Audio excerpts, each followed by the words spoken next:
সুলতান নুরউদ্দিন জঙ্গি রহমাতুল্লাহি আলাইহি যখন ইসলামী রাষ্ট্রের খলিফা 557 হিজরিতে তিনি তখন বাগদাদের মসনদে আছেন। সুলতান নুরউদ্দিন জঙ্গি রহমাতুল্লাহি আলাইহি বাগদাদের মসনদে বসে তিনি ইসলামী রাষ্ট্র চালাচ্ছেন। হঠাৎ করে তিনি একদিন স্বপ্নে দেখেন, সুলতান নুরউদ্দিন জঙ্গি স্বপ্নে দেখেন ঘুমিয়ে পড়েছেন। স্বপ্নে দেখেন তার স্বপ্নে রাসূল পাক সাল্লাল্লাহু আলাইহি ওয়াসাল্লাম হাজির। নবীজি ডাক দিয়ে বলছেন, সুলতান নুরউদ্দিন জঙ্গি, 3টা লোক আমাকে ডিস্টার্ব করতেছে, ঠিক মতো থাকতে দিচ্ছে না। 3টা লোক আমাকে ডিস্টার্ব করছে। এই কথা বলবার পরে সুলতান নুরউদ্দিন জঙ্গি রহমাতুল্লাহি আলাইহির ঘুম ভেঙে গেল। চিৎকার করে ঘুম থেকে উঠে গেলেন, গোসল করলেন, ওযু করলেন, তাহাজ্জুদের সালাত পড়ে 2 রাকাত আরো সালাত আদায় করলেন। আর সিজদার মধ্যে পড়ে বললেন, আল্লাহ, আমি বিশ্ব নবীকে আজকে স্বপ্নে দেখেছি, নবীজির চেহারাকে চিন্তিত দেখেছি। আমাকে বললেন 3টা লোক রাসূল পাককে ডিস্টার্ব করে। আয় আল্লাহ তাআলা, জানি না কি হচ্ছে, আমি তো কিছুই বুঝতে পারতেছি না। আয় আল্লাহ, দুনিয়ার জমিনে এমন কোন ঘটনা ঘটাইও না যার দ্বারা আমরা বিপদে পড়ে যাই। তাহাজ্জুদের সালাত পড়ে আবার ঘুমিয়ে গেলেন। সহিহ riwayate পরের দিন আবার দেখেন, যখন তিনি আবার ঘুমিয়ে গেলেন গভীর রজনীতে, আবার দেখেন সুলতান নুরউদ্দিন স্বপ্নে দেখেন আবার বিশ্ব নবীকে তিনি স্বপ্নে দেখতেছেন। নবীজি আবার ডাক দিয়ে বলছেন, সুলতান নুরউদ্দিন জঙ্গি, গতকালকে তোমাকে বললাম 3টা লোক আমাকে ডিস্টার্ব করে, আজও আবার তোমাকে বলছি 3টা লোক আমাকে ডিস্টার্ব করে, কি করা যায়? আমার বন্ধুগণ, এক পর্যায়ে তিনি আবার ঘুম থেকে উঠে গেলেন। আর স্বপ্নে দেখেন নবীজি এভাবে বলতেছেন, এই যে 3টা লোক আমাকে ডিস্টার্ব করে। সুলতান নুরউদ্দিন তাকায়া দেখেন 3টা লোকের চেহারা সাদা, চোখগুলা হচ্ছে পিত বর্ণের, মার্বেল কালার পিত বর্ণের, চেহারা দবদবে সাদা। গতকালকে বিশ্ব নবী যেই 3টা লোকের কথা বলেছেন, আজও তিনি সেই 3টা লোককে আবার দেখালেন। ঘুম থেকে উঠে গেলেন, গোসল করলেন, ওযু করলেন, 2 রাকাত সালাত পড়লেন। আর আল্লাহর কাছে কান্না করে বললেন, আল্লাহ তাআলা, জানি না কি অপরাধ করেছি, ইসলামী রাষ্ট্র কোন বিপদের সম্মুখীন হচ্ছে জানি না। আল্লাহ তাআলা, তুমি সকল বিপদ থেকে আমাদেরকে বাঁচাইয়া দাও। সারাদিন কিছু খাইলেন না, টেনশনে পড়ে গেলেন, কি হলো, কি দেখলাম। 3য় দিন যখন আবার তিনি ঘুমিয়ে গেলেন,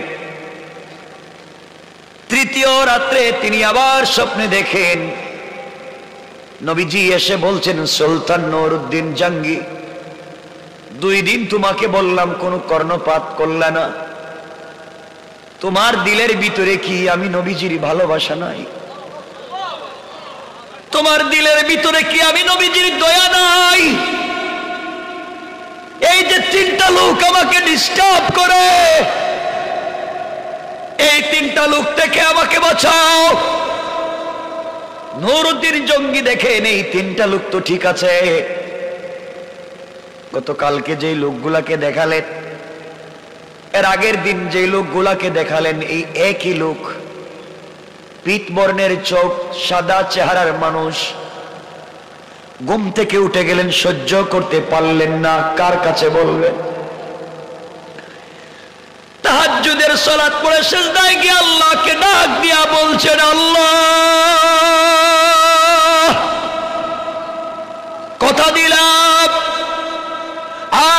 আগে দুনিয়ার কোনো খাবার আমি মুখে নিব না যতক্ষণ পর্যন্ত 3 দিনের স্বপ্নের মূল ব্যাখ্যা না জানতে পারবো। নবীজি বলেছেন, আমি কি আশিকে রাসূল না? আল্লাহ, আমি তো এমন আশিকে রাসূল, আমার কলিজা বিশ্ব নবীর জন্য দিতে পারি, আমার জীবন আমি বিশ্ব নবীর জন্য দিতে পারি। কি হচ্ছে আমি জানি না। ঘুম থেকে উঠে তার প্রধানমন্ত্রী জালালউদ্দিন মৌসুলির সঙ্গে পরামর্শ করলেন। জালালউদ্দিন মৌসুলিকে বললেন, সুলতান নুরউদ্দিন জাহাঙ্গীর বললেন, প্রধানমন্ত্রী শোনো, 3 দিন একই স্বপ্ন দেখেছি। নবীজির চেহারা বড় বিবর্ণ দেখেছি, টেনশন চিন্তাযুক্ত দেখেছি। 3টা লোককে 3 দিন আমাকে দেখালেন, পিতবর্ণের চোখ, সাদা চেহারা। স্বপ্নের তাবির ব্যাখ্যা আমি জানি না, কি করব? কথা দিলাম যতক্ষণ পর্যন্ত সমস্যার সমাধান না করতে পারবো আমি সুলতান নুরউদ্দিন জঙ্গি দুনিয়ার কোনো খাবার মুখে দিব না। পড়েন সুবহানাল্লাহ।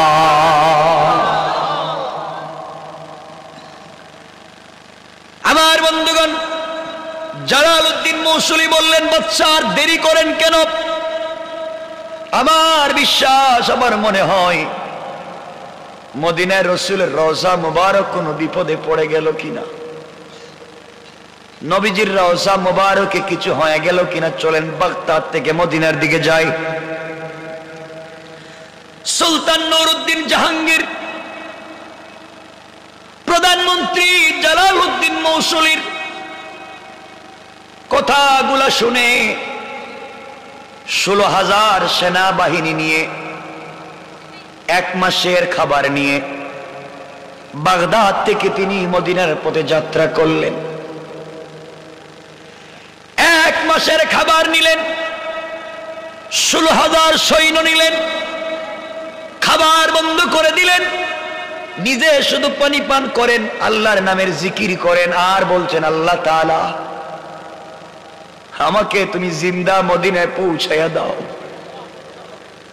আমাকে রাসূলের রওজা মুবারকের কাছে নিয়ে যাও, আমি জানতে চাই রাসূলের রওজা কোন বিপদে পড়ে গেল কিনা, কেন আমি আরো আগে খবর নিলাম না, কেন আমি আগে দেখলাম না, কি হয়েছে? আমার বন্ধুগণ, 11 দিন রাস্তায় সফর করে 12তম দিনে তিনি মদিনায় পৌঁছে গেলেন। সুলতান নুরউদ্দিন জাহাঙ্গীর মদিনায় পৌঁছে গিয়া তিনি বলে দিলেন, সাবধান, কোন লোককে মদিনা থেকে বের হতে দিবা না, মদিনা থেকে বের হওয়ার কোনো পারমিশন নাই, যে যাবে ক্রস ফায়ার, বাহির থেকে ভিতরে ঢোকা যাবে কিন্তু ভিতর থেকে বাহিরে যাওয়া যাবে না।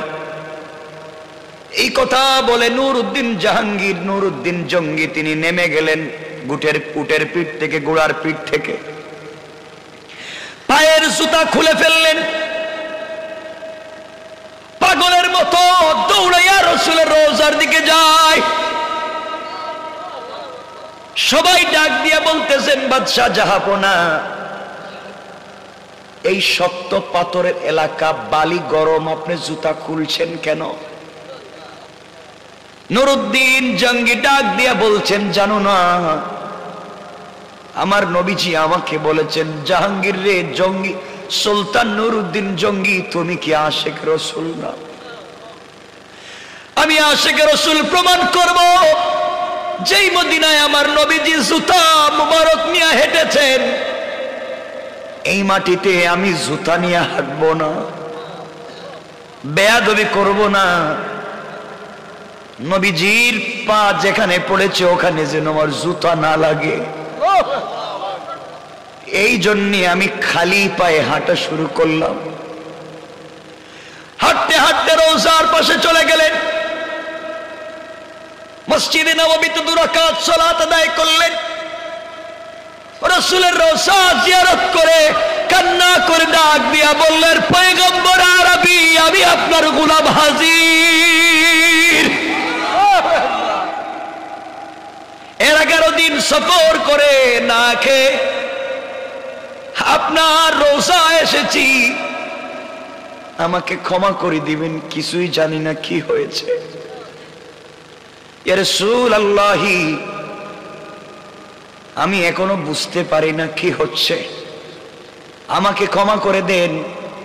কথা দিলাম আপনার পাগলা উম্মত নুরউদ্দিন জঙ্গি দুনিয়ার জমিনে থাকতে এই মদিনার রাষ্ট্রের ভিতরে কেউ অন্যায় করে বেঁচে থাকতে পারবে না।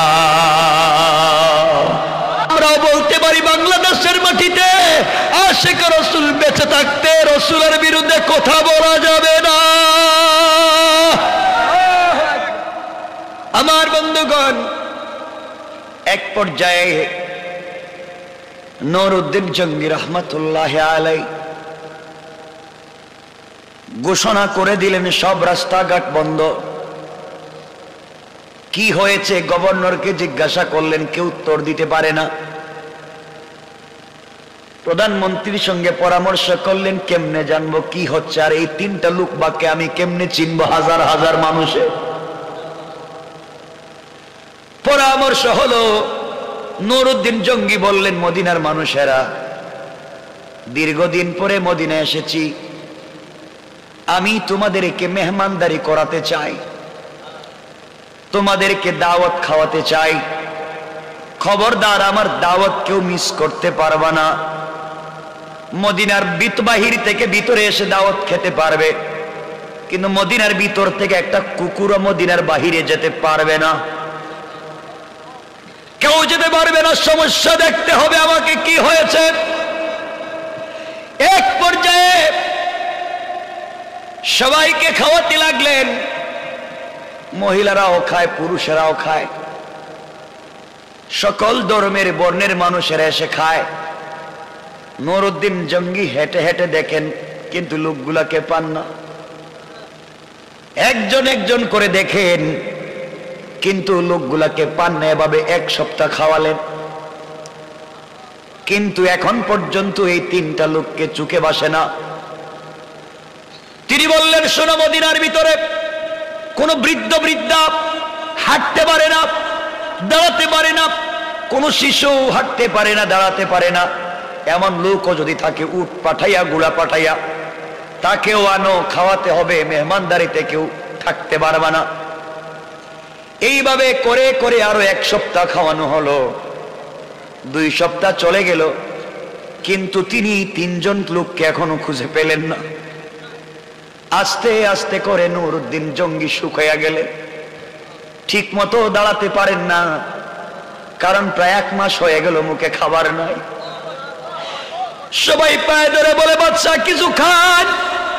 নুরউদ্দিন জঙ্গি বলে, আমি আশিক রাসূল সমস্যার সমাধান না করে খাবো না।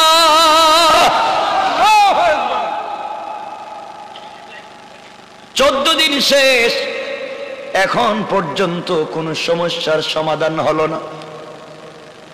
নুরউদ্দিন জঙ্গি বললেন, বলো তো আর কে বাকি আছে?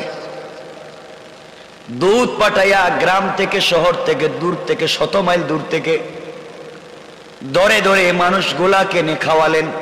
16 দিন হয়ে গেল, 17তম দিন হাজির হয়েছে, কিন্তু এখন পর্যন্ত এই তিনটা লোককে খুঁজে পেলেন না। ডাক দিয়ে বলেন, বলো মদিনার মানুষ, বলো একজনকে ছাড়বো না, পুরা মদিনাকে ব্রাশফায়ার করে দেব। আগে বলো আর কেউ বাকি আছে কিনা?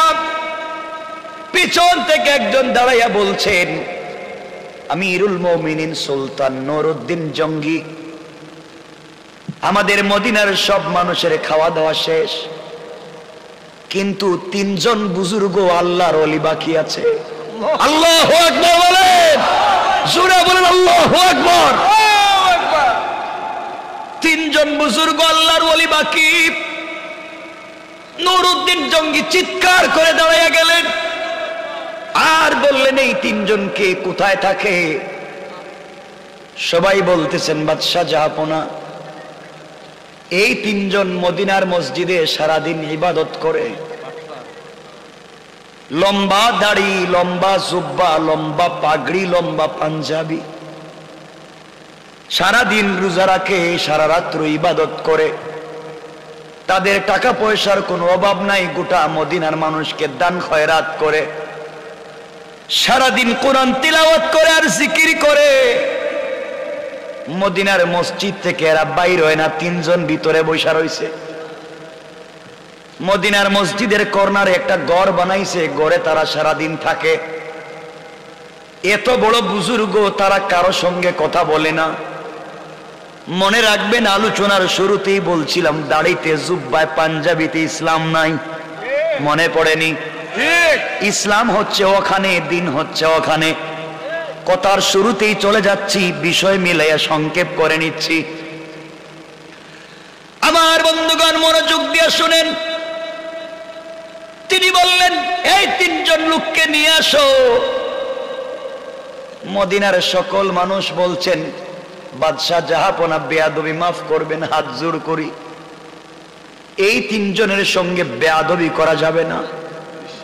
কত বড় ওলি! এরা এত বড় বুজুর্গ, কোনদিন মসজিদ থেকে বের হয় না, কারো সঙ্গে কথাও বলে না, বিয়ে শাদিও করে না, দীর্ঘদিন থেকে মসজিদে থাকে আর জিকির করে, মানুষের খাওয়ায়, দান করে আর তসবিহ পড়ে।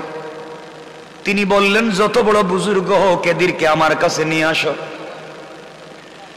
দাঁড়িয়ে বলতে সবাই, না না, মাফ করেন, এদের সঙ্গে বেয়াদবি করলে দুনিয়া ধ্বংস হয়ে যাবে। নুরউদ্দিন জঙ্গি বললেন, যাই হোক, আমি তাদেরকে দেখা লাগবে কেমন পীর। তিনি বললেন, তারা কেমন বলো তো? তারা বলছে, তারা বড় সুন্দর চেহারার মানুষ, শুধু জিকির ছাড়া কিছুই বুঝে না, কোরআন ছাড়া বুঝে না, মসজিদ তারা কিছুই বুঝে না, সব সময় ইবাদতে থাকে। পাঠাইয়া দিলেন দূত, যাও। সেনাবাহিনী পাঠাইয়া দিলেন, যাও। এই পীরগুলা যদি সুস্থ মস্তিষ্কে সহি সালামতে আসতে না চায়, হাতে পায়ে বেড়ি লাগাইয়া নিয়ে আসবা, শিকল লাগাইয়া নিয়ে আসবা। আমি এই রাষ্ট্রের খলিফা, আমি বাগদাদ থেকে এসেছি। কত বড় পীর, সবাই আসে, এরা আসে না কেন? 17 দিন থেকে গোটা মদিনার মানুষকে খাওয়াই, তারা কেন আমার মেহমানদারিতে আসে না? আমি জানতে চাই তারা কেমন নিমক হারাম কিনা, কেন আমার মেহমানদারিতে হাজির হয় না, জানা লাগবে। বাইরে পুলিশ পাঠাইয়া দিলেন, সিকিউরিটি পাঠাইয়া দিলেন। তিনজন যখন গিয়েছে, ওই তিনজনকে আনার জন্য পিছনে পিছনে মদিনার মানুষ, মুসলমানেরা গেছে। বেয়াদবি মাফ করবেন, আপনারা চলে যান, এদেরকে ডিস্টার্ব করবেন না। পুরা মদিনার মানুষেদের পক্ষে এরা বড় বুজুর্গ, কেউ আনতে পারে না। সুলতান নুরউদ্দিন জঙ্গি দাঁড়ায়া গেলেন, চোখ লাল হয়ে গেল, মাথার চুল যেন মুসার মতো দাঁড়াইয়া যাচ্ছে, গরম হয়ে গেলেন। বললেন, ওরা যদি না আসে আমি নিজে যাব। আল্লাহু আকবার! হাঁটতে লাগলেন। সাথে নিলেন প্রধানমন্ত্রী জালালউদ্দিন মৌসুলিকে, বললেন, চলো যাই, তোরা কেন আসে না? যাইতে যাইতে মদিনার মসজিদের পাশে কামরা বানাইয়া রাখছে, চলে গেলেন। গিয়া দেখেন দরজা লাগানো, ভিতর থেকে জিকিরের আওয়াজ শোনা যায়। কিসের আওয়াজ? জিকিরের আওয়াজ শোনা যায়। তিনি বললেন, দরজা খোলো। আমি নুরউদ্দিন জঙ্গি। এরপরেও দরজা খুলে না, ধাক্কা দিয়ে দরজা খুলে ফেললেন। তাকে দেখেন নিচের দিকে তাকায় শুধু জিকিরই করে, উপরের দিকে চেহারা উঠায় না। তিনি বললেন, আমি নুরউদ্দিন জঙ্গি, আমার প্রধানমন্ত্রী জালালউদ্দিন মৌসুলি, মাথা উঠাও।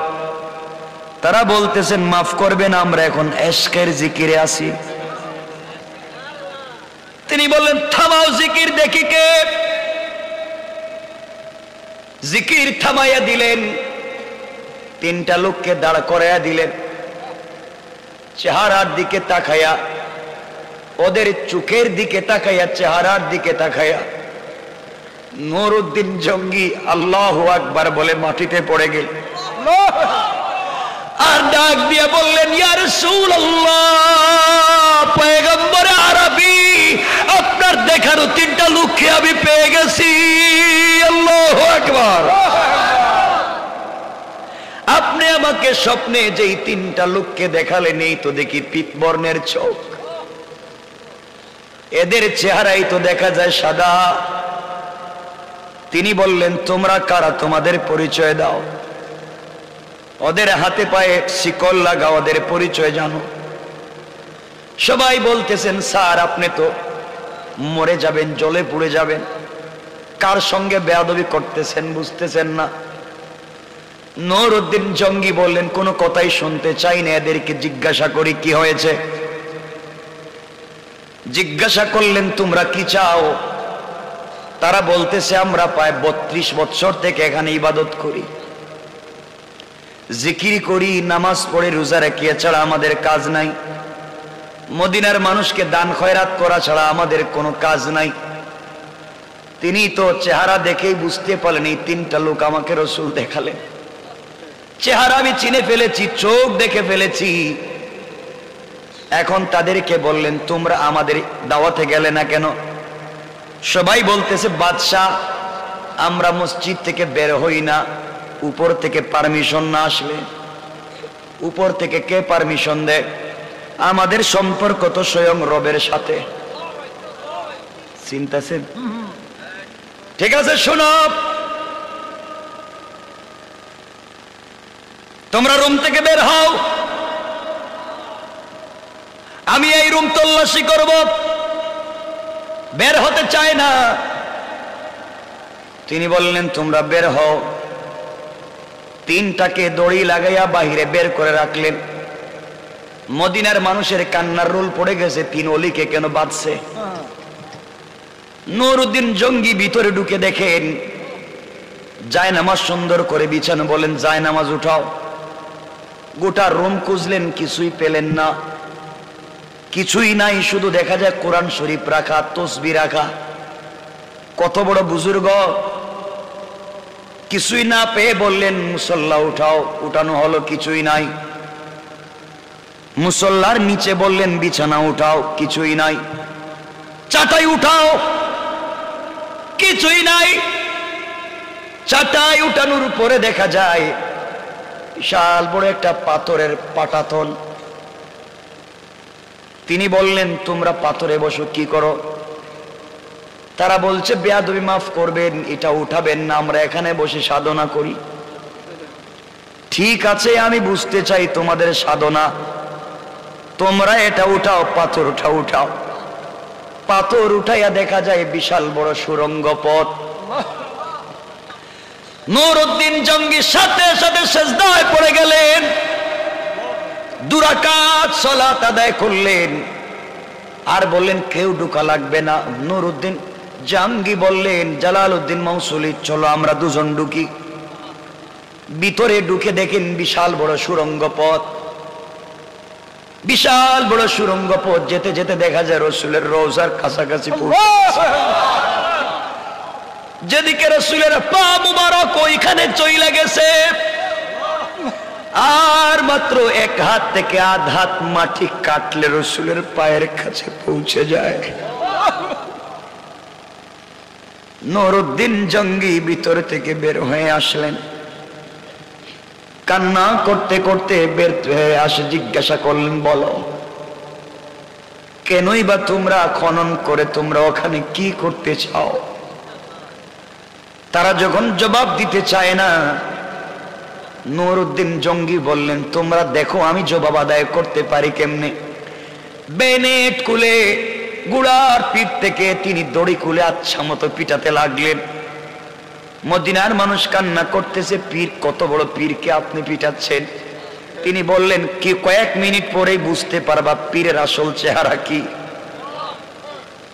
পিটাতে লাগলেন আর বললেন কি করেছো তোমরা বলো, কেন তোমরা গর্ত খনন করেছো, সুড়ঙ্গ করেছো বলো। তারা বলতেছে আমাদেরকে আর পিটাবেন না, আমরা পরিচয় দিই, আমরা হলাম মৌসুল শহরের ইহুদি। আমাদেরকে ইউরোপ আমেরিকার ইহুদিরা টাকার বিনিময়ে এখানে পাঠিয়েছে, হাজার হাজার কোটি কোটি টাকা দিয়েছে। আমরা যেন কোনোভাবে এখান থেকে আপনাদের নবীজির লাশটা পাচার করে ওখানে পাঠাইয়া দিই। দীর্ঘ 32 থেকে 35 বছর থেকে মাটি খনন করি,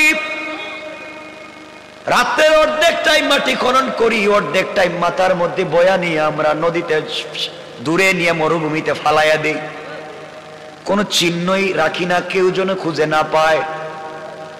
এইভাবে আমরা কাজ করতেছি, বিনিময়ে তারা আমাদেরকে অনেক টাকা পয়সা দিয়েছে। আমরা এই টাকাগুলা তাদেরকে বন্টন করে দেই মুসলিমদেরকে। এই জন্য আমরা মুসলমান হয়েছি, মুসলমানের বেশ ধরে নামাজও পড়ি, রোজাও রাখি, তওয়াফও করি, জিকিরও করি। আসলে আমরা ইহুদি।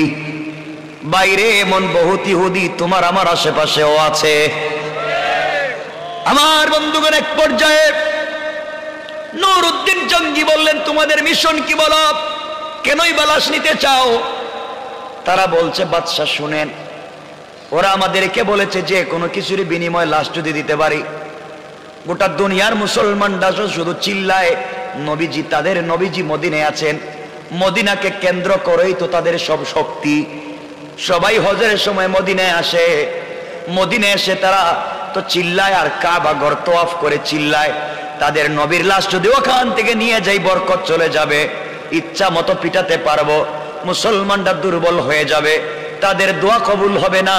আমরা বলবো যার জন্য জিয়ারত করতে যাও তার লাশই নাই, এই জন্যই তো আমরা লাশ চুরি করতে চাইলাম। আল্লাহ রাব্বুল ইজ্জত ওয়াল জালাল বললেন, ওয়া মাকারু ওয়া মাকারাল্লাহ ওয়াল্লাহু খায়রুল মাকিরিন। তোমরা কৌশল করেছো আমার নবীর লাশ নিয়ে যাবে, আর এই ঘটনার মাধ্যমে আমি আল্লাহ কৌশল করলাম আজীবনের মতো আমার নবীর লাশ মুবারককে হেফাজত করে দেব। ওরা চাইছিল আমাদের নবীর লাশ মুবারক পাশ্চাত্যে নিয়ে যাবে, মুসলমানদেরকে দুর্বল করবে, মুসলমানদের ক্ষমতা নষ্ট করবে, আমাদের নবীর সাথে বেয়াদবি করবে। তিনি আল্লাহ রাব্বুল ইজ্জত ওয়াল জালাল রাসূল পাকের মাধ্যমে স্বপ্নে দেখালেন নুরউদ্দিন জঙ্গিকে। তারা বলতে লাগলো, এভাবে আমরা কাজ করতেছি, কিন্তু জঙ্গি আপনি জানেননি, গত 1 মাস থেকেই 1 হাত আধ হাত মাটি আমরা কাটতে যাই। যখনই রাসূলের পা মোবারকের কাছে গিয়ে মাটি কাটতে যাই, তখনই আগুনের মতো একটা আগুন এসে আমাদের বুকে লেগে যায়, আমাদের কলিজায় যেন আগুন লেগে যায়, ভয় পেয়ে যাই, আমরা কাছে যেতে পারি না। গত 1 সপ্তাহ থেকে মা কাছে যখন যাই, মনে হয় যেন আমাদেরকে বাঘ আমাদেরকে দৌড়াচ্ছে, দৌড়ে বের হয়ে আসে, কোনোভাবেই কাছে যাইতে পারি না, কিছুই বুঝি না। আল্লাহ বলছেন হেফাজত তো আমি করবই। আমার বন্ধুগণ, এক পর্যায়ে হযরতে নুরউদ্দিন জঙ্গি রাহমাতুল্লাহ আলাইহি সীসা গলাইয়া, চতুর্দিকে সীসা গলাইয়া, কিয়ামত পর্যন্ত যেন আমার রাসূলের সঙ্গে কেউ দুশমনি করতে না পারে, কিয়ামত পর্যন্ত সীসা গলাইয়া বেষ্টন করে দিলেন মাটির নিচে, কেউ যেন আর খনন করতে না পারে। আর রাসূলের এই 3টা দুশমনকে মদিনার চৌরাস্তায় লটকাইয়া, আচ্ছা মতো পিটাইয়া দুনিয়ার জমিন থেকে বিদায় করে গোটা দুনিয়ার ইহুদি খ্রিস্টানকে বুঝাইয়া দিলেন, যারা আমার নবীর সাথে দুশমনি করবা, তোমাদের কাউকে ছেড়ে দেওয়া যাবে না। আমার বন্ধুগণ, লম্বা ঘটনার সামনের দিকে যেতে চাই না। এক পর্যায়ে আল্লাহ আমাদের নবীর লাশ মুবারক হেফাজত করলেন, ইহুদিদের সকল চক্রান্ত ধ্বংস করে দিলেন। আমার বন্ধুগণ, পরের দিন স্বপ্নে নুরউদ্দিন জঙ্গি দেখেন, রাসূল মুস্কি হেসে বলতেছেন, নুরউদ্দিন জঙ্গি আমার কাছে আয়, আমি তোর কপালে একটা চুম্বন দিতে চাই। এই জন্য আমার বন্ধুগণ, আল্লাহ বলেছেন, কিতাবুন আনজালনাহু ইলাইকা লিতুখরিজান নাসা মিনাজ যুলুমাতি ইলান নূর। কোরআন যদি থেকে যায়, কোরআন মানুষকে অন্ধকার থেকে আলোর পথে নিয়ে আসে। আর কোরআন যদি না থাকে মানুষ আলো থেকে অন্ধকারের দিকে চলে যায়। এই জন্য আমাদের সমাজের 1 নাম্বার প্রবলেম হলো আমাদের সমাজে কোরআন নাই। আজ থেকে আমাদের পণ আর প্রতিজ্ঞা হবে নিজের বাস্তব জীবনে কোরআনের আইনকে প্রতিষ্ঠা করা, সমাজের সকল জায়গায় কোরআনের আইনকে প্রতিষ্ঠা করব ইনশাআল্লাহ। আমার মুসলমান বন্ধুগণ, গভীর মনোযোগ। আল্লাহ রাব্বুল ইজ্জত ওয়াল জালাল কোরআনে কারীমের ভিতরে সূরা ইব্রাহিমের প্রথম দিকে আল্লাহ বলেছেন, গোলাম রে, এই দুনিয়ার জমিনে তোমরা যদি সঠিক পথে চলো, আল্লাহকে ভালো করে চিনতে পারো, অন্যায় থেকে নিজেকে বাঁচাইয়া রাখতে পারো, হারাম থেকে নিজেকে বাঁচাইয়া রাখতে পারো, গোলাম আমি আল্লাহ কথা দিলাম, জীবনে যত অপরাধ করো না কেন, জীবনের সকল অপরাধের জন্য আমি আল্লাহর দরবারে হাত উঠায়া যদি ক্ষমা চাও, আমি আল্লাহ রাব্বুল ইজ্জত ওয়াল জালাল কথা দিলাম, গোলাম রে, তোমার চোখ থেকে পানি পড়তে দেরি হবে, আমি আল্লাহ তোমার জিন্দেগীর গুনাহগুলোকে মাফ করে দিতে 1 মিনিটও দেরি করব না। আমার বন্ধুগণ, আল্লাহকে যদি ভয় করতে পারি আর অন্যায় ছেড়ে দিতে পারি, আল্লাহ আমাদেরকে সমাজের ভিতরে শান্তি দিতে পারেন। সমাজের ভিতরে আল্লাহ শান্তি দিবেন। দুনিয়ার জমিনে ভুল পথ থেকে নিজেকে বাঁচিয়ে আনতে হবে, হারাম পথ থেকে নিজেকে বাঁচিয়ে আনতে হবে, অন্যায় পথ থেকে নিজেকে বাঁচিয়ে আনতে হবে। আমার বন্ধুগণ, খলিফাতুল মুসলিমিন আমিরুল মুমিনিন হযরত ওমর ফারুক রাদিয়াল্লাহু তাআলা আনহু এমন একজন ব্যক্তি ছিলেন, সমাজের সকল জায়গায় যদি কোরআন পৌঁছে যায়, ইসলামের দুনিয়ার সকল জায়গায় যদি কোরআন পৌঁছে যায়, সমাজের সকল সেক্টরে আমরা যদি কোরআনকে পৌঁছে দিতে পারি, সুদ থাকবে না, ঘুষ থাকবে না। আমরা তো সমাজের এমন একটা জায়গা চাই, ব্যক্তি জীবন থেকে নিয়ে পার্লামেন্ট পর্যন্ত সকল জায়গায় যদি কোরআনের আইন প্রতিষ্ঠিত হয়ে যায়, এই সমাজের কোথাও বেইনসাফি আর অন্যায় থাকবে না। আমার বন্ধুগণ, মনে রাখবেন, খলিফাতুল মুসলিমিন আমিরুল মুমিনিন গভীর রজনীতে রাস্তা দিয়ে হেঁটে যাচ্ছেন। একটা যুবক বাজারে গিয়েছে, নিজে মদ পান করেছে, 2 ব্যাগের মধ্যে 2টা মদের বোতল নিয়েছে। তার উদ্দেশ্য হচ্ছে বাড়িতে যাব, আজকে ইচ্ছে মতো মদ পান করব। এই জন্য মদের বোতল নিয়ে বাড়ির দিকে যায় গভীর রজনীতে। গভীর রাত্রে রাস্তায় খলিফাতুল মুসলিমিন আমিরুল মুমিনিন হযরত ওমরের সঙ্গে দেখা। ওমর বললেন, যুবক তুমি গভীর রাত্রে যাও কই? যুবক বুঝতে পেরেছে বাঁচবার কোনো সুযোগ নেই, হাতের মধ্যে মদের বোতল। ইসলামী রাষ্ট্রে মদ পান করা হারাম, মদ বিক্রি করা হারাম। ওমর আমাকে দেখেছে, আর বাঁচতে পারবো না। যুবকের হাতে মদের বোতল। ওমর বলছেন, যুবক রে, তোমার হাতে কি? যুবক বলতেছেন, খলিফাতুল মুসলিমিন আমিরুল মুমিনিন, আমার হাতে 2 বোতল দুধ। কি দুধ? আসলে আছে কি? মদ।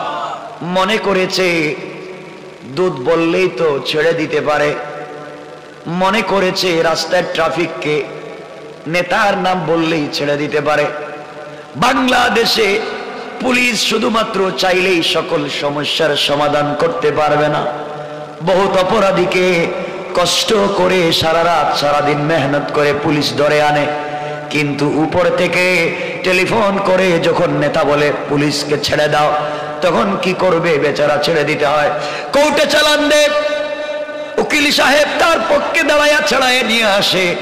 রাষ্ট্রের সকল জায়গায় যখন চুরি চামারি ঢুকে যায়, পুলিশ শুধুমাত্র অপরাধীকে ধরলে হবে না, অপরাধী বহুত লাইনে ছুটে যাওয়ার মতো সুযোগ আছে না নাই? এই জন্য আমার বন্ধুগণ, হযরত ওমর বললেন, যুবক মদের বোতল আমার হাতে দাও। যুবক তো এবার ঘাবড়ে গেল, ব্যাপার কি? মনে করেছিলাম দুধ বললেই আমাকে ছেড়ে দিবে, এখন তো আমার কাছে বোতল চাই, বোতল দিলেই তো ধরা পড়ে যাব। হযরত ওমর তরবারি খুললেন, হাতের মধ্যে নিলেন, বাঁচবা না, মদের বোতল আমাকে দাও। বলতেছে খলিফাতুল মুসলিমিন, আমিরুল মুমিনিন, আমার হাতে যে দুধ রয়েছে এই দুধ নিয়ে বোনের বাড়িতে যাই। আমার বোন বড় অসুস্থ, এই জন্য গরম দুধ আব্বা জান দিছেন নিয়ে যাওয়ার জন্য। আমার বললেন, যুবক দুধ নিয়ে আর যাইনি, আমাকে দেখা। যুবক বলতেছে, বাঁচবার কোনো পথ নাই। ওমরের হাতে যদি মদের বোতল দিই, দুধ বলছি, 1 নাম্বার তো মদ সাপ্লাই দিই, 2 নাম্বার মদ পান করি, 3 নাম্বার মিথ্যা বলেছি। যে ওমর নিজের ছেলেকে মদ পানের অপরাধে পিটাইয়া পিটাইয়া হত্যা করেছে, আমাকে যদি মদ পানকারী এখন দেখতে পায়, এই ওমরের রাষ্ট্রে অন্যায় করে বেঁচে যাওয়া যাবে না। আমার ঘোষণা করেছেন, যেই রাষ্ট্রে ইমামতি হবে কোরআন দিয়া, যেই রাষ্ট্রের জুমার খুতবা হবে কোরআন দিয়া, যেই রাষ্ট্রের জানাজার নামাজ হবে কোরআন দিয়া, যেই রাষ্ট্রের ঈদের জামাত হবে কোরআন দিয়া, ওই রাষ্ট্রের পার্লামেন্ট চলবে কোরআন দিয়া, ওই রাষ্ট্রের বিচার বিভাগ চলবে কোরআন দিয়া, ওই রাষ্ট্রের স্বরাষ্ট্র নীতি পররাষ্ট্র নীতি চলবে কোরআন দিয়া। সুতরাং এই রাষ্ট্রের ভিতরে কোরআন বিরুদ্ধ কোনো কাজ যদি কেউ করে, কোরআনের আইনে বিচার হবে, বিচার হবে, তার বাঁচবার কোনো পথ নেই। কোন ঠিক কিনা? এবার যুবক চোখের পানি ছেড়ে দিয়ে মদের বোতল হাতে নিয়ে আল্লাহ কি ডাক দিয়া বলেছে, আল্লাহ,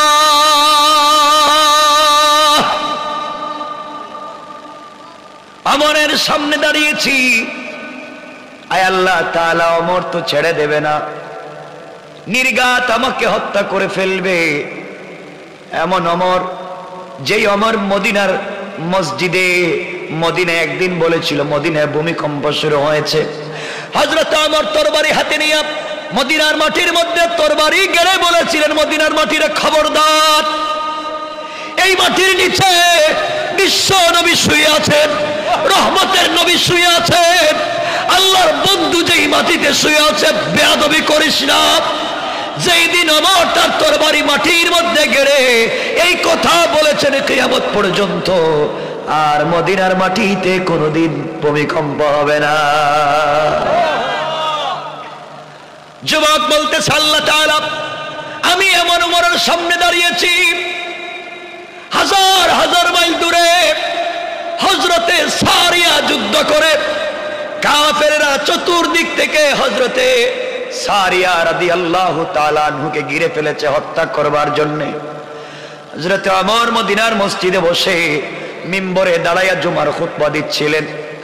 শত শত মাইল দূরে, শত শত মাইল দূরে হযরতে সারিয়া যুদ্ধ করে আমার মদিনার মিম্বরে দাঁড়াইয়া ডাক দিয়া বললেন, ইয়া সারিয়া, আল জাবাল, আল জাবাল, আয় আল্লাহ, এই ওমরের সামনে দাঁড়িয়েছি, তুমি যেই ওমরের খুতবার সময়ের সেই কথাকে শত শত মাইল দূরে সারিয়ার কানে পৌঁছাইয়া দিয়েছ। আয় আল্লাহ, আমি তো ওমরের সামনে দাঁড়িয়ে আছি, মিশরের নীল নদী পানি দিতে চায় না, শুকিয়ে যায়। পানি আনার জন্যে যুবতী সুরসী তরুণীকে সুন্দর করে সাজাইয়া নদীতে ভুক দিলে পানি দেয়, নচেত পানি দেয় না। হযরত ওমর তো এই নদীর নামে চিঠি লিখেছিলেন আর বলেছিলেন, নদীরে যদি তোমার ক্ষমতায় আর তোমার প্রভাবে পানি দাও, এই পানির দরকার নাই, আল্লাহর হুকুমে যদি তুমি পানি প্রবাহিত হও, আমি ওমর বলতেছি তুমি পানি দিবে না কেন? হযরত ওমরের এই চিঠি নদীতে রাখতে দেরি হয়েছে, এই নদীর মধ্যে পানি আসতে দেরি হয় না। আয় আল্লাহ তাআলা, ওমর তো সেই ওমর যে ওমর বিশ্ব নবীর মাথা কাটবার জন্য ঘর থেকে বের হয়েছে। ইন্নানি আনাল্লাহ লা ইলাহা ইল্লা আনা ফাবুদনি ওয়া আকিমিস সালাতা লিযিকরি। এই আয়াত পড়ে যে ওমর পাগল হয়ে গিয়েছে, আয় আল্লাহ সেই ওমরের সামনে দাঁড়িয়েছি যে ওমর রাত্রবেলাকে স্বপ্নে কি দেখে ওমর জানে। আল্লাহু আকবার বলেন। এখানে তো একটা কথা মনে হয়েছে, বলবো? কষ্ট হচ্ছে না তো? সংক্ষেপ করে বলি। ওমরকে, যুবকটা আল্লাহর কাছে বলতেছি ঘটনাগুলা। হযরতে ওমর, হযরতে আলী একদিন রাত্রে স্বপ্নে দেখেন না, হযরতে আলী একদিন রাত্রে স্বপ্নে দেখেন রাসূল পাক সাল্লাল্লাহু আলাইহি ওয়াসাল্লামের পিছনে ফজরের সালাত পড়তেছেন, স্বপ্নে দেখতেছেন। সুবহানাল্লাহ বললেন না? কে? আলী। আলী কোন জিনিসের নাম জানেন? মানুষটা ছিলেন খাটো। খাটো বুঝেন তো? বেঠে, খাটো মানুষ। নিজের স্ত্রীর নাম ফাতেমা, ফাতেমার চাইতে 1.5 হাত বেটে। এত ছোট মানুষ ছিলেন হযরত আলী। এই আলী তো লম্বা ঘটনা, কত কিছু মনে পড়ে। এই আলী স্বপ্নে দেখতেছেন রাসূলের পিছনে ফজরের সালাত পড়তেছেন। আর আসতে বলেন না। আলীর কত স্মৃতি, কত স্মৃতি হযরতে আলী, কি বলবো আপনাদেরকে। হযরতে আলী ফজরের সালাত পড়ে বসছেন মসজিদে, স্বপ্নে দেখতেছেন নবীজি ওয়াজ করতেছেন। হঠাৎ করে দেখেন, স্বপ্নে দেখতেছেন এক মহিলা আসছে, আয়েশা বলতেছে, আলী আমার খেজুর গাছে খেজুর ধরছে, আমি এক থুড়া খেজুর নিয়ে আসছি রাসূলের জন্য, নবীজিকে খেজুরটা দাও, নিজে খাবেন, তার বন্ধু সঙ্গী সাথীদেরকে খাওয়াবেন। হযরতে আলী স্বপ্নে দেখেন নবীজির কাছে তিনি খেজুরটা নিয়ে দিলেন, নবীজি সবাইকে একটা একটা করে খেজুর দিলেন। এমন সময় হযরতে আলীর ঘুম ভেঙে গেছে। ঘুম ভাঙ্গার পরে দেখেন তার মুখের মধ্যে রাসূলের দেওয়া এখনো খেজুরটা লেগে আছে। হযরতে আলী ওযু করলেন, ফজরের সালাতে মসজিদে চলে গেলেন। রাসূল কিন্তু নাই, হযরতে ওমরের যুগ। আমার বন্ধুগণ, হযরতে ওমর মসজিদে গিয়ে, হযরতে আলী মসজিদে গিয়ে দেখেন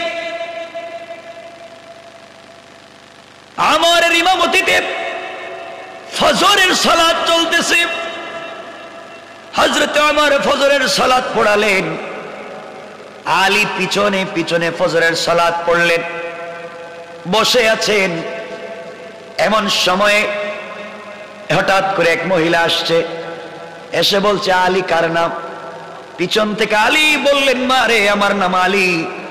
মহিলা বলতেছে, আলী রে, আমার খেজুর বাগানে প্রথম খেজুর গাছে কিছু খেজুর আসছে, আমি খেজুর গুলা নিয়ে আসছি, এগুলা তুমি হযরতে ওমরের কাছে দাও, ওমর যেন নিজে খায়, তার বন্ধুদের কাছে বিলাইয়া দেয়। ওমর বলেন, আমি তো স্বপ্নই দেখলাম তা। হযরতে ওমরের কাছে খেজুর দিলেন, ওমর নিজের মুখে খেজুর দিলেন, সবাইকে একটা একটা করে খেজুর বন্টন করে দিলেন। খেজুরের বড় স্বাদ। আলী বললেন, ভাই ওমর, সবাইকে একটা একটা করে দিয়েছো, আমাকে আরেকটা দাও, খেজুরের বড় স্বাদ, আমি আরেকটা খেজুর খেতে চাই। ওমর দাঁড়িয়ে বললেন, আলী রে, রাত্রে বিশ্ব নবী তোমাকে একটা খেজুর দিয়েছে, আমি তোমাকে দুইটা দিতে পারি না। আল্লাহু আকবার বলে। হযরতে আলী আশ্চর্য হয়ে গেলেন, রাসূল আমাকে রাত্রে একটা খেজুর দিয়েছেন, ওমর জানলো কেমনে? ভাই, ওমর কোন জিনিস জানেন না? আমার নবীজি বলেছেন, আমার পরে যদি কেউ নবী হতো, ওমরকে আল্লাহ নবী বানাতেন। আল্লাহ ওমরের সমর্থনে, ওমরের কথার ভিত্তিতে কোরআনের 12টা আয়াত নাজিল করেছেন। পড়েন সুবহানাল্লাহ।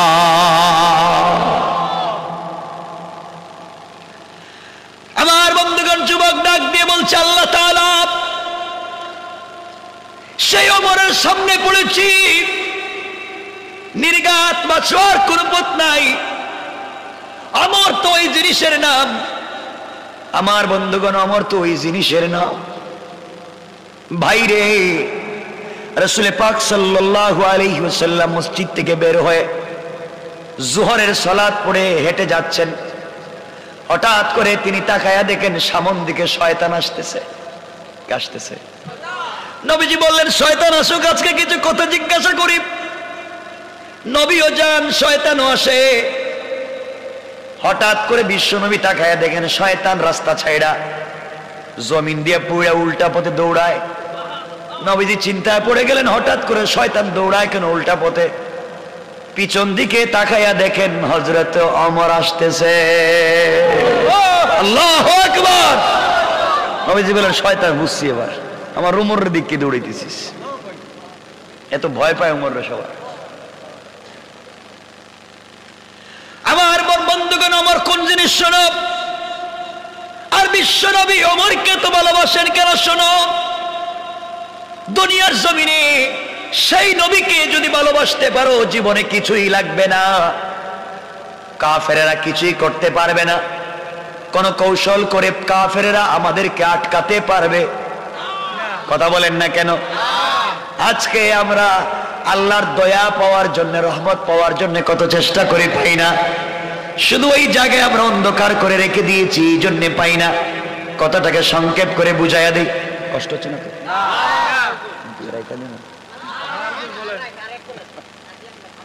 আপনাদের তো কষ্ট হইতেছে দেখতেছে, একটু হাত উঠান তো দেখি কার কার কষ্ট হচ্ছে। তা আবারও কষ্ট হইতেছে, কষ্ট হচ্ছে, হাত উঠাইলেন যে।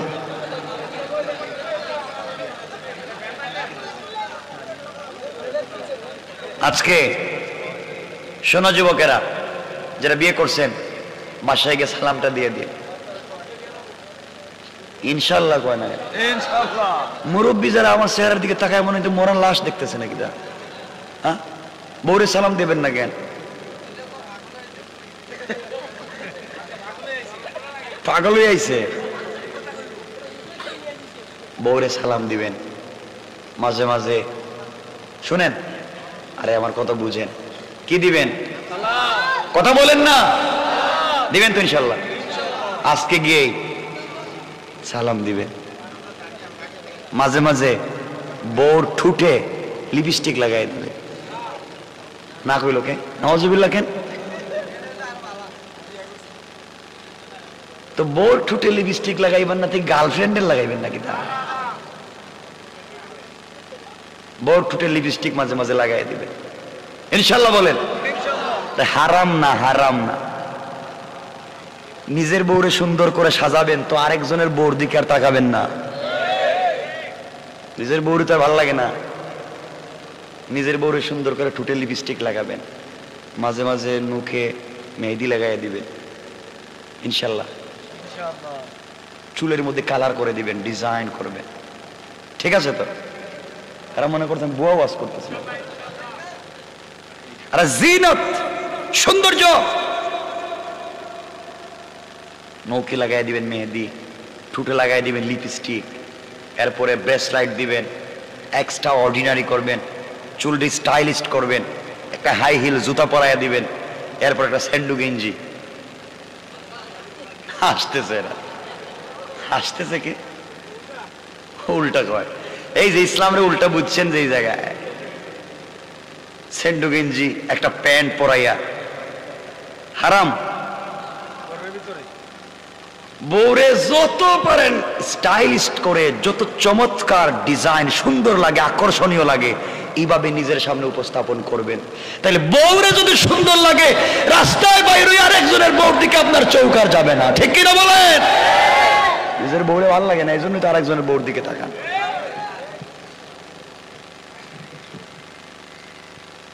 এজন্য নিজের বউরে সাজাইবেন। মুরব্বীরা মনে মনে কইতেছে সে আমরা তো বুড়ো হয়ে গেছি গে। আরে বুড়ো হয়ে গেলে কি হইব? নবীজি মাঝে মাঝে আমাদের মা খাদিজাকে বলতেন, খাদিজা তোমাকে আমি শাড়িটা পরায় দিব। সুবহানাল্লাহ। মা আয়েশাকে বলতেন, কোথায় কথা চলে আসে। আয়েশাকে বলতেন, আয়েশা তুমি যখন কাপড় পরো না তোমাকে খুব ভাল লাগে, কিন্তু আমার মন চায় তোমাকে একদিন কাপড়টা পরাইয়া দেই। তো নবীজি হযরতে আয়েশাকে কুলে করে বিছানার থেকে নামাইয়া নিজে বলতেন, আয়েশা তুমি আমার বিছানায় ঘুমানোর উপযুক্ত না, তুমি নিচেই ঘুমাও। তো আয়েশা বলতেন, আপনি কেমন আমার স্বামী, আমি আপনার উপযুক্ত না, কিন্তু আমি যেখানে ঘুমাইছি এখানে না ঘুমাইলে আপনি শান্তি পান না। এই কথা বলে হযরতে রাসূল পাক ইসলাম মাঝে মাঝে আমাদের মা আয়েশার চুলে বেনি করে দিতেন। বেনি কি করে দিতেন? বেনি করা বুঝুন? আপনারা বান্ধে নাই যে চুল বেনি করে আপনারা দিছেননি বউরে? কথা কন না কয়? বাপরে বাপরে, বউর সাথে তো কিছু ভালো লাগে না, আর পার্কে বৈশা গার্লফ্রেন্ড বাক বাকুম বাক বাকুম বাক বাকুম। শয়তান সব বাদ দাও, নিজের বউরে সুন্দর করে সাজাও। নিজের স্ত্রীর হাতের রান্না ভাল লাগে না, তুমি কি যে রান্না করো এটা মনে হইতেছে কি কয় পানি পানি না পানি, ডাস্টবিনের ময়লা। আর পাশের বাড়ির বাবির হাতের রান্না খুব ভাল লাগে, ঠিক না? এটা ঠিক হইল কেমনে?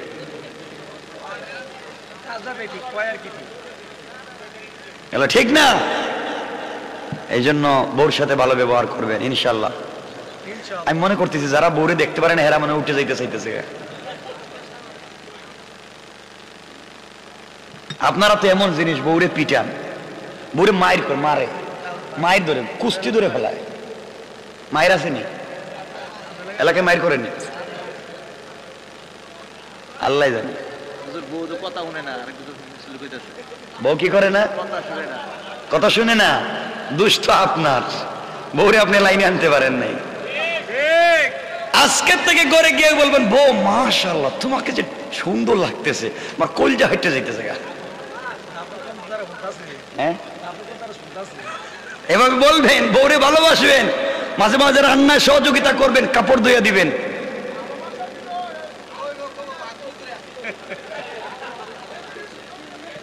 বুঝলাম না এরা বউর প্রতি তো খেপা কেন? বুঝলাম না, সবাই দেখি খেপা।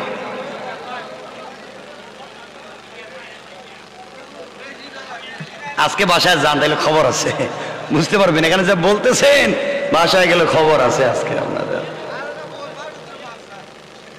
শুনে মাঝে মাঝে বাসায় বউরে নিয়ে নামাজ পড়বেন জামাতে, বলেন না ইনশাল্লাহ? পারবেন না? আপনি হবেন ইমাম, বউরে বানাইবেন মুসল্লি মুক্তাদি। এরপর নামাজ পড়ার পরে বউরে বলবেন, তুমি দোয়া করো, আমি আমিন বলবো। এখন বউ যদি আপনার বিরুদ্ধেও হয়, দোয়ার সময় তো কথা বলবেন, আল্লাহ তুমি আমি আমার স্বামীর কপালে ঠাডা ভালো। এই কথা কি বলবে? খালি বলবে, আল্লাহ আমার স্বামীরে ভালো করো, এই করো সেই করো। এই তো ভালোবাসা তৈরি হবে। বউরে কাছে রাখবেন। আর আমাদের মায়েরা, আমাদের বোনেরাও খারাপ হয়ে গেছে, ঠিক কথা কন? এটাই বলবেন।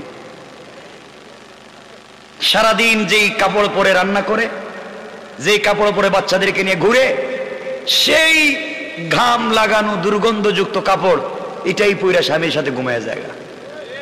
কথা বলেন না কেন? আর দামি দামি যত কাপড় এগুলা শুধু মার্কেটে আর বিয়ে শাদিতে পরে যায়। তো দুষ্ট আপনার, আপনি বউরে বলবেন, তুমি যত দামি কাপড় সব আমার সামনে পরবা, রাত্রে তুমি সুন্দর করে সাজবা, একটা গ্লাসের সামনে দাঁড়িয়ে ডিজাইন করে সাজাইবা বউরে।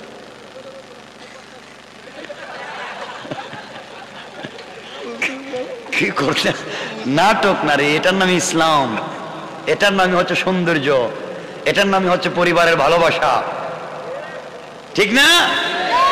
আমাদের সমাজটা দূষিত হয়ে গেছে। আপনারাও তো খারাপ, বউরে নিয়ে মাঝে মাঝে ঘুরতে যান না, ঘুরতে যাইয়েন মাঝে মাঝে ইনশাল্লাহ। তো যাই হোক, কথা শুনেন, কই না কথা লম্বা করতে চাই না।